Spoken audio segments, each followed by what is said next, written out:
সোমবারে ঈশার নামাজের পরে কেউ যদি এই দোয়াটি 100 বার পরে আল্লাহর কাছে কোনো কিছু চায়, আল্লাহ রাব্বুল আলামিন তাকে সাথে সাথে দিয়ে দিবেন। আল্লাহর কসম করে বলছি, আপনার সকল অভাব দূর হয়ে যাবে, আপনার সকল ঋণ দূর হয়ে যাবে, আপনি সকল মনের আশাগুলো কবুল হয়ে যাবে ইনশাআল্লাহ।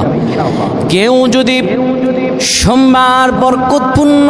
রাত, এই সোমবারে আমার রাসূলুল্লাহ দুনিয়াতে এসেছিলেন, সপ্তাহে রোজা রাখারও সওয়াব আছে এই দিনে। কোনো ব্যক্তি যদি সোমবারে ঈশার নামাজ পড়ে সুন্দরভাবে ওযু করে কিবলামুখী হয়ে বসে ইয়া যাল জালালি ওয়াল ইকরাম 100 বার পড়ে, 30 বার দুরূদ শরীফ পড়ে, 3 বার সূরা ইখলাস পড়ে, 3 বার সূরা ফালাক, 3 বার সূরা নাস পড়ে, 10 বার দুরূদ শরীফ পড়ে, আল্লাহর কাছে কোনো দোয়া করে, আমার রব্বুল আলামিনের কাছে দোয়া করতে দেরি হবে, কিন্তু আমার রব আল্লাহ রব্বুল আলামিন দোয়া কবুল করতে দেরি করবে।